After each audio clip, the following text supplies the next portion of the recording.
Fala, galera! Como é que vocês estão? Firmeza total? Mais uma dica importante chegando aí para vocês sobre literatura. E hoje o nosso assunto é um romance difícil, novo, complicado, chamado Nove Noites, do Bernardo Carvalho. Eu sou o professor Valmir, professor do Instituto Federal de Campos do Jordão, professor de literatura, e hoje a gente vai discutir isso aí. Para auxiliar a tua vida e a minha também, para você ter acesso ao texto, isso é muito importante. Trouxe aqui um slide para vocês se ligarem neste texto. Começa de que forma essa obra, né? Como é que o Valmir escolhe apresentar para você?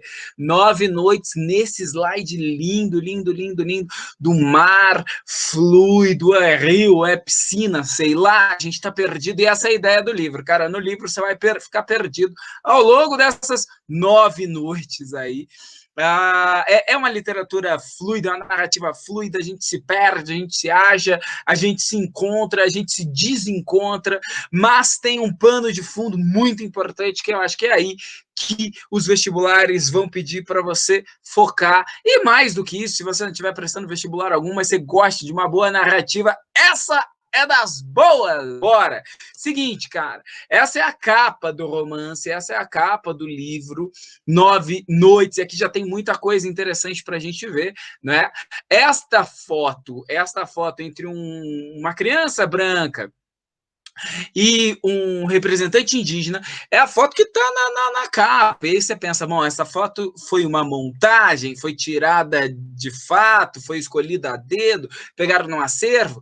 Então, todas essas verdades e ficções estão nessa narrativa. Fotografias reais, não foram fotografias tiradas exclusivamente para o livro. Não, não, não. São fotografias tiradas para se tirar fotografia. E aí o Bernardo Carvalho resolve juntar todo esse mundo narrativo, todas essas concepções, esses signos, essas semioses, para usar uma palavra aí da área da linguagem, essas significações, esses sentidos todos, e aí sim produzir a sua obra literária. Ô, Valmir, sobre o que fala essa narrativa? Cara, já conto um resumo para você de cara, já conto, mas olha, dá uma olhada nessa fotografia, nesse facsimile que eu coloco aqui para você.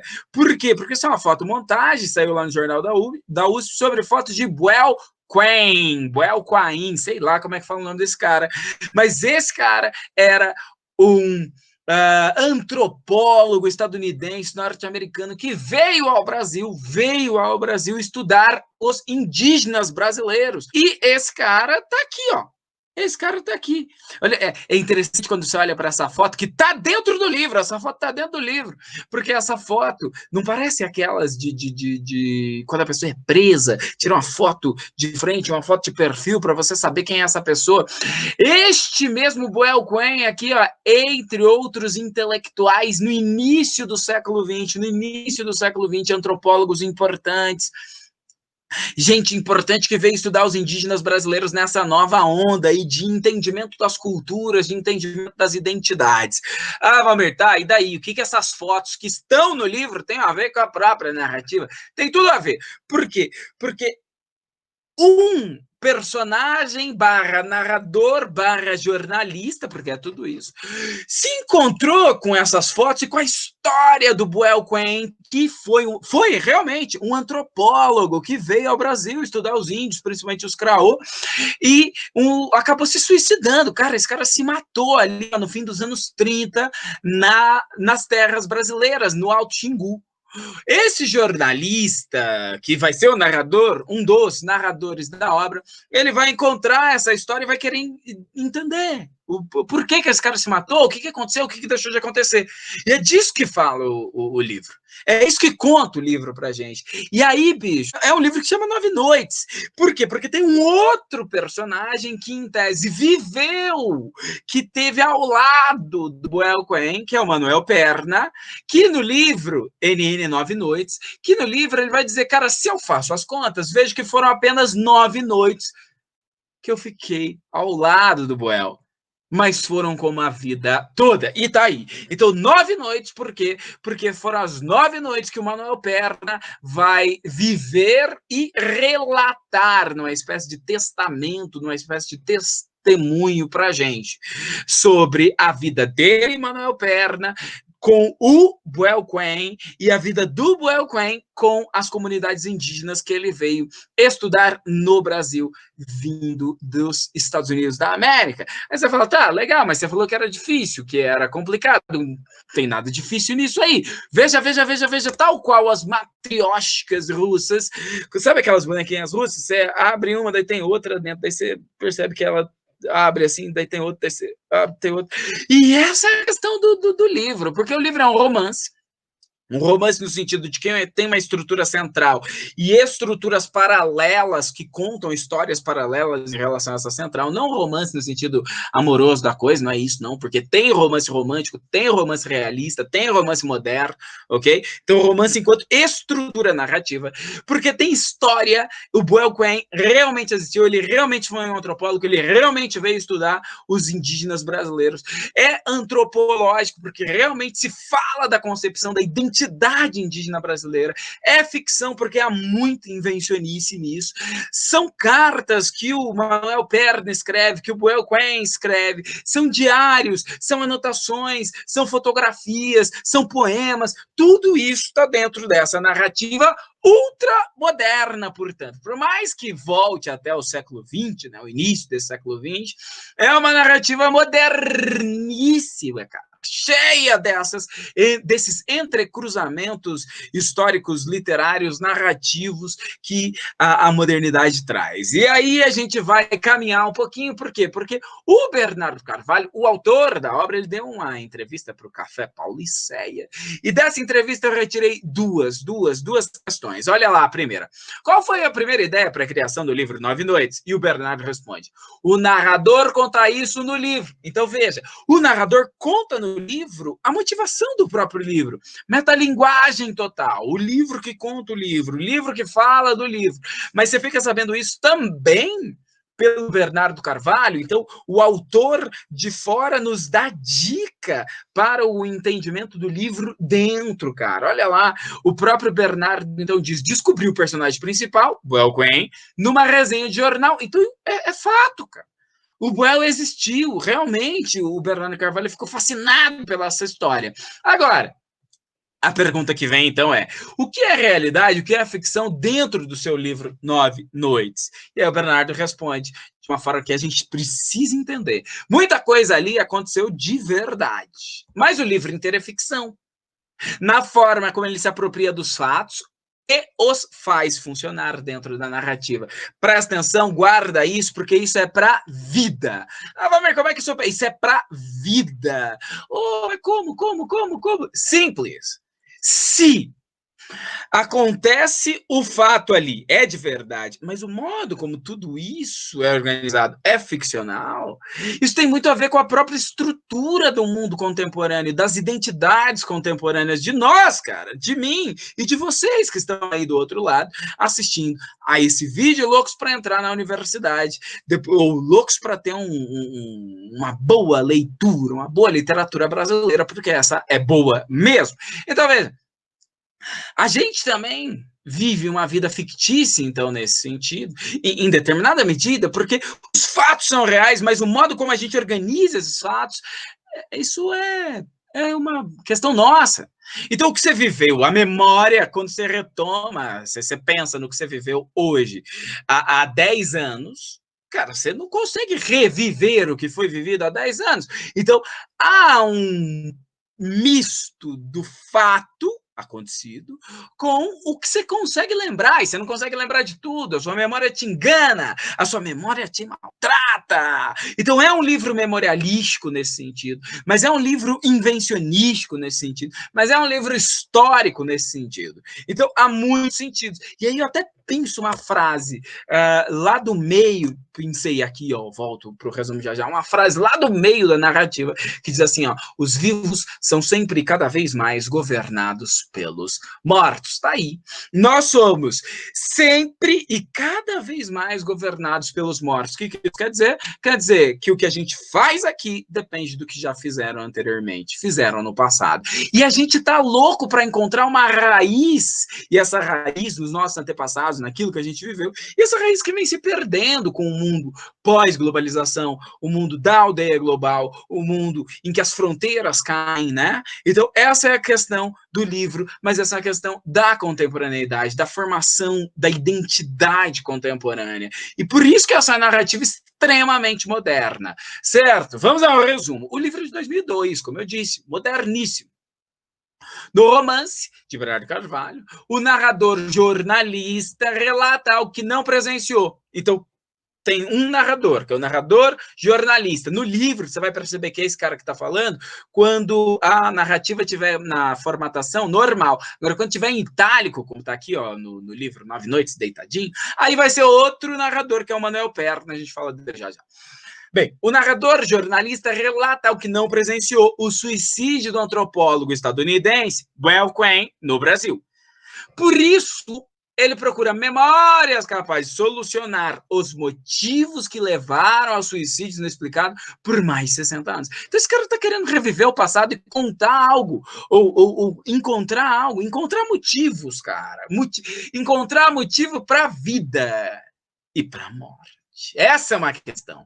Através de cartas, fotografias e relatos de pessoas que conheceram o antropólogo, um coro de vozes tenta solucionar o referido ato, o suicídio.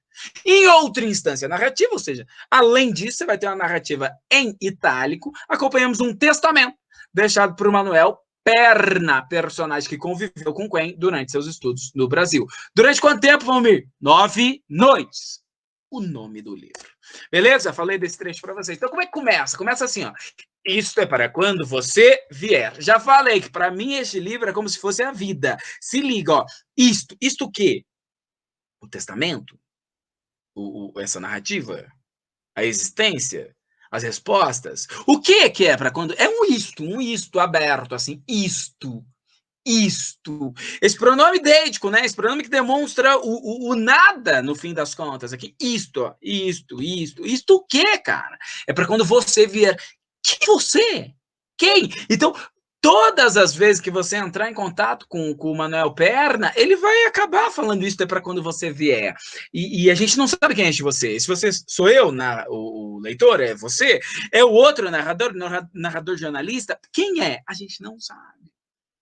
E olha como ele deixa isso claro, a verdade está perdida entre todas as contradições e os disparates. Quando vier à procura do que o passado enterrou, é preciso saber que estará às portas de uma terra em que a memória não pode ser exumada. Isto é, você não pode pegar a memória e analisá-la, exumá-la, analisá-la com pormenor, com detalhe. Não dá para fazer isso. Acabei de explicar para você por quê. Porque quando você retoma aquilo que está na sua cabeça, você não vive mais igual. Você não é capaz de reviver.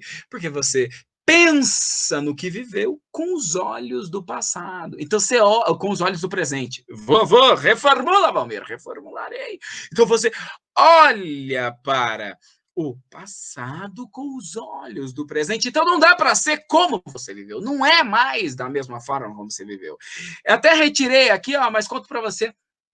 Ele diz assim, ó, se você quiser saber qualquer coisa, pergunte aos índios. É o Manuel Perna falando, tá escrito, tá? Pergunte aos índios. Não sei porque eu não pus. E aí ele diz, e no dia seguinte, pergunte de novo. E no terceiro dia, de novo. E você terá 3 respostas diferentes. Isso é maravilhoso.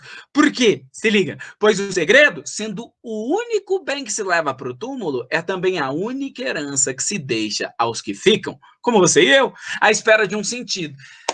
Hoje a resposta é essa, se você perguntar para os índios, mas amanhã é outra, e depois de amanhã é outra, e se você perguntar um quarto dia, será diferente, cara. Nem que seja pela suposição do mistério para acabar morrendo de curiosidade. O que é o real? O real é o que não é. O real é que não é. E o livro, ele vai deixar você, leitor, a mim, leitor, você, leitora, você perdido nesse sentido, porque você é, sim, alguém que vai acabar morrendo de curiosidade para entender. Só que se você leu a abertura do livro, você já entendeu que não adianta buscar explicação, cara. A vida não tem explicação necessariamente. É por isso que a gente inventou tanta coisa, tipo religião, tipo mitologia. A gente inventa isso, segundo a ideia do livro, para poder resistir a essa falta de sentido. Você percebe ou não? E o livro, página 7 aqui, em começo, é a primeira página, de fato, de história. E aí, lá na página 134, já caminhando para o fim, o narrador, olha lá, mudou o itálico, letrinha deitadinha. Aqui é a letra normal. Então, não estamos mais falando da narrativa do Manuel Perna, é o narrador jornalista. E ele diz assim, ó, ninguém nunca me perguntou, e por isso nunca tive que responder. E ele repete isso várias vezes. Ninguém nunca me perguntou, e por isso eu nunca tive de responder. Manuel Perna, um engenheiro de Carolina e ex-encarregado do posto indígena Manuel da Nóbrega, morreu em 1946, afogado no Rio Tocantins. Quem conta a história são os dois filhos mais velhos, que me garantiram que ele, Manuel Perna, não deixou nenhum papel ou testamento, nenhuma palavra sobre sei lá. Então você percebe, é o testamento do Manuel Perna, mas que testamento é esse que ninguém sabe, ninguém nunca viu? Então é como se a gente estivesse lendo o original, que nunca ninguém leu. É como se o Manuel Perna estivesse falando conosco, então. Conosco, quando ele diz, isso é para quando você vier, será que é para nós, leitores? Essa é a grande questão do livro? O fato é que, bom, ninguém sabe desse testamento que a gente está lendo. O narrador, então, o jornalista que está investigando a morte do El Quen, fica louco. Mas como assim, cara? Como assim? E aí é nesse sentido que até você me perguntaria, né? Mas como é que o jornalista descobriu essa história do Manuel Perna? Simples, porque quando ele entrou em contato com a notícia no jornal sobre o Boel Quen, tentou descobrir, ele tentou refazer os passos do antropólogo norte-americano. E refazer os passos significa o quê? Ele vai, inclusive, conversar, entrevistar os indígenas das tribos as quais o Boel estudou. Então, essa é a grande questão. Esse é o grande ponto, cara. E aí, quando ele está lá visitando os índios Craô, os indígenas Craô, ele se encontra com a família do Manuel Perna e descobre isso que eu acabei de contar para vocês. Certo? Mas, Valmir, você está tirando as coisas da ordem. A vida não tem ordem, assim como o livro. Eu estou tentando organizar para você. Essa é a minha função enquanto analista da literatura para ti. Vem comigo. Quando dá visita à tribo Craô, em busca de depoimentos, ele justifica para um desconfiado indígena que sua investigação, ele, o narrador jornalista, não tem nome na obra, tá? Que não passava de uma brincadeira que os não índios denominavam romance. Então é o seguinte, ele chega lá e fala, eu queria saber mais sobre a vida do Boel Quen, o que aconteceu, quem estava aqui na época que ele estava vivendo. Isso passado 60 anos da morte do cara, então são poucos os indígenas que ainda se lembram dele, eles já são mais velhos e tal. E aí um indígena fala, cara, mas por que você quer desenterrar o passado? O que você quer com isso? E aí, então, o jornalista diz, não, é porque assim, eu tô afim de fazer um romance. É óbvio que isso não vai convencer o indígena, que ele fala, pra que isso, cara? O mito, se é mito, como você quer, ele é sagrado, não é uma brincadeira. Olha lá, as minhas explicações sobre o romance eram inúteis. Eu tentava dizer que para os brancos, que não acreditam em Deus, a ficção servia de mitologia. Era o equivalente dos mitos dos índios. E antes mesmo de terminar a frase, já não sabia se o idiota era ele ou eu. E aqui uma questão, que é a questão que eu acho importante para a gente. O livro é metalinguístico, tem várias histórias, tem tudo isso. Mas qual que é a questão que eu determino como fundamental, que eu acho que você precisa entender assim também? As identidades são incompatíveis. O mundo, ele é global. As identidades são fluidas. mas há ainda um abismo muito sério e muito forte entre a ideia de colonizador e a ideia de colonizado, a ideia de civilizador e a ideia de civilizado, e a ideia de incivilizado, isto é, selvagem. Percebe? Quem que é o idiota? Aquele que acredita nos mitos ou aquele que acredita no romance? Quem que é idiota? Quem acredita na literatura ou quem acredita na mitologia? Quem que é idiota? Depende do olhar pelo qual eu estou partindo. O nosso narrador protagonista, o jornalista, vai contar a história do Boel Quen e vai refazer os passos do Boel Quen. Ou seja, quando ele tem que escolher um lado, ele escolhe o lado do branco, não do indígena. Guarda isso que lá no fim eu vou retomar. Então, cara, a gente vai ter um pano de fundo interessante. Por quê? O Manuel Perna de um lado e o narrador jornalista do outro trazem, de modo involuntário, as identidades de tribos indígenas que Quen estudou, os Trumai e os Craô, principalmente, além de outros como os Chicão, os Uaurá e os Ioalapiti, além dos Suyá. Então ele vai contar a história pra gente dos Trumai e dos Craô, vai falar do medo que os Trumai tinham, os medo mesmo de serem atacados, e como ele, Boel Quen, ele não vai sentir nenhuma empatia pelos Trumai, dizer que eles eram entediantes, chatos, ele não sente uma relação. O antropólogo veio para estudar os caras, mas não sente, o Boel Quen não sentiu essa relação com os indígenas. Então, o que a gente vai ter? O narrador jornalista que vai refazer os passos do Boel Quen vai sentir a mesma coisa. Isto é, uma incompatibilidade, uma distância dentre as duas civilizações. O que a gente está tendo? Lembra aquela ideia do Zé de Alencar, de idealização, Iracema, o Birajara, etc., o indígena, idílico, seu pano de fundo incrível. Nada disso, cara. Nós estamos aqui no século XX, o bicho tá pegando, a coisa não tá boa. Tá muito ruim, pelo contrário. Eu não sei quem é esse cara. Quem é essa tribo? O que esses caras são? Esse bando de selvagens? É isso que o livro, no fundo, conta. Cara, é por isso que eu digo que é muito parecido com a vida. A vida, ela coloca os pontos grandes, assim, ó, em primeiro plano, mas o mais importante está acontecendo no fundo. O bom leitor tem que perceber isso. Ah, Valber, tá, mas você fala que a identidade aí é parecida e a questão é indígena. Mostro. Então, o que acontece? O narrador, ele vai contar, jornalista, tá? Ele vai contar do tempo que ele era jovem, e aí ele vai falar do pai dele, que tá vivendo o milagre brasileiro, ó, a intersecção com a história, e o período militar. Olha o trecho. Ele, meu pai, articulava desde 1966, em Brasília, a compra de 2 latifúndios no sertão, por meio de títulos definitivos do governo. Era um negócio da China, quer dizer, muito bom. Não só pagou uma ninharia pelas terras, como passou a receber subsídios para o projeto agropecuário, que implantou a partir de 1970. A prática foi estabelecida como programa pelo governo militar, que, sob o pretexto do desenvolvimento da Amazônia, não só subvencionou, ou seja, deu grana, a compra de centenas de milhares de alqueire a preço de banana, como em seguida financiou nababescamente, ou seja, cara, a preço de banana de novo, 2 vezes, os projetos de ocupação pelos fazendeiros. Em geral, bastava derrubar a mata, plantar capim e encher as fazendas de gado. Legal. O pai do narrador jornalista foi para o Alto Xingu, então, ocupar. Por quê?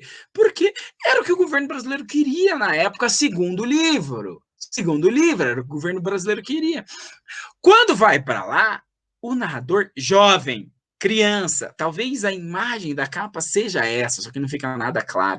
O narrador criança e o indígena representando esse momento, né, de relação entre as duas identidades. Bem, vamos avante.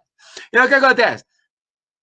O nosso narrador vai falar, cara, por que os indígenas estão no Xingu, no Alto Xingu, que é um lugar feio, horrível? Veja, leia. O Xingu, em todo caso, ficou guardado na minha memória como a imagem do inferno.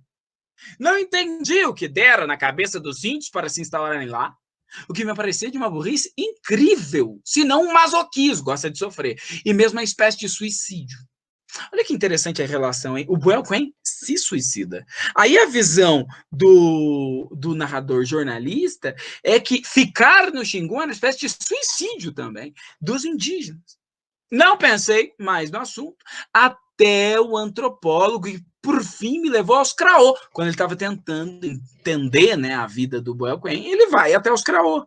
Ele vai rever, ou melhor, ver pela primeira vez aquilo que ele tinha lido sobre através do Boelquen. Em agosto de 2001, me esclarecer, abre aspas, veja o Xingu. Porque os índios estão lá? Porque foram sendo empurrados, encurralados, foram fugindo até se estabelecerem no lugar mais inóspito e inacessível, o mais terrível para a sua sobrevivência, e ao mesmo tempo, a sua única e última condição. O Xingu foi o que lhes restou. Entende ou não? Então, veja que aquela idealização do século XIX do indígena não tem. Pelo contrário, esses caras foram mortos. Tem uma passagem que eu não coloquei aqui, mas é uma passagem que eles vão contar, os indígenas vão contar para o narrador, jornalista, que teve um tempo que eles começaram a tomar uma água, né, do rio, tomar água, e de repente começa a morrer. Todos envenenados, cara, todos envenenados. Aí vai contar também de uma chacina que mandaram matar um monte de indígena, morreram mais de 20, por quê? Porque os fazendeiros alegaram que os bois estavam sendo roubados. Então essa é a questão. Então, o nosso narrador jornalista vai para o meio do Xingu, vai para os Craô, e aí, cara, ele vai, assim como o Boelquen, ele não vai sentir simpatia nenhuma, ele não vai gostar, ele não vai curtir, ele não vai ter essa coisa, indinha, bonitinha, nada disso. Se liga como é que ele fala. Antes de sair da aldeia, diante da minha recusa em ser batizado, Gersila se aproximou de mim, entre ofendida e irônica, e me jogou na cara que eu era como todos os brancos, que os abandonaria. Nunca mais voltaria à aldeia, nunca mais pensaria neles. Jurei que não. Estava apavorado com o que pudessem fazer comigo. Veja, não tem essa coisa, olha como eles são legais. Não, eu estou apavorado, eles são outra gente, eles são selvagens. No fim das contas, é isso que está sendo dito. Além de me cobrir de penas e me dar um nome, uma família, da qual nunca mais poderia me desvencilhar, o que mais eles poderiam fazer comigo? O meu medo era visível. Fiz um papel pífio. E eles riram da minha covardia. Jurei que não me esqueceria deles. E os abandonei como todos os brancos. Essa é a história. Essa é a história que não está contada na história primeira, que você acaba não percebendo. É isso que é importante. O que a gente faz com quem é diferente do modelo civilizatório ocidental que é o nosso? A gente abandona. Por isso ele vai dizer que os indígenas são os órfãos da civilização. De volta ao São Paulo, depois da minha passagem pela aldeia, comecei a receber telefonemas a cobrar. Os índios me ligavam sempre que passava por Carolina, pediam coisas, em geral dinheiro. E por que eles fazem isso? Porque se eles te recebem na oca deles, na casa deles, na aldeia deles, eles esperam o retorno. Eles esperam o retorno. Então, eles esperam que você os receba na sua casa quando eles vêm. E aí a análise é muito dura, muito cruel e muito mais verdadeira do que aquilo que o Zé de Alencar propunha. São os órfãos da civilização. Estão abandonados. Precisam de alianças no mundo dos brancos, um mundo em que eles tentam entender com esforço e, em geral, em vão. Há neles uma carência irreparável. Não querem ser esquecidos. Mas será que não é isso que todas as pessoas querem? Não ser esquecidos. Ou alguns, como o Boelquen, preferem ser esquecidos. Por isso o suicídio. Eu quero essas respostas. Se você leu o começo do livro, você sabe que você vai ficar sem essas respostas. Sem. Porque no Brasil, isso é o que eu estou querendo demonstrar, quando não tem mais idealização, é um livro crítico. No Brasil, os marginalizados, no caso, os indígenas, são sempre culpados. E aqui está em itálico porque é do Manuel Perna. E o Manuel falando, então, sobre o Boelquen, quando ele vai se matar, ele deixa uma carta, o Manuel guarda e não mostra para ninguém. Pelo menos é isso. É isso que querem que a gente acredite. Mas é lá. Tudo seria pretexto para concluir que ele teria cometido atos na aldeia, ele, Boelquen, que, contrários à natureza humana, justificavam que os índios o matassem. O mais fácil era perseguir os índios. Ah, mas não tem a FUNAI? Tá sendo inaugurada lá, né? As coisas estão começando. Mas por que então o mais fácil é perseguir os índios? Porque sempre foi mais fácil. Um branco vem de longe para cá e se suicida, não pode ser. O indígena que matou, certeza. Se os índios temiam tanto ser acusados, não era certamente porque o mataram, mas porque podiam ter razões para tanto. Embora nada tenham feito, e ele tenha sido bastante enfático e magnânimo para deixar isso bem claro. Ele se matou para que não parassem dúvidas sobre a sua morte e para inocentá-los. Porque só a sua existência e a sua presença na aldeia já os incriminava. Incriminava quem? Aqueles que são sempre culpados.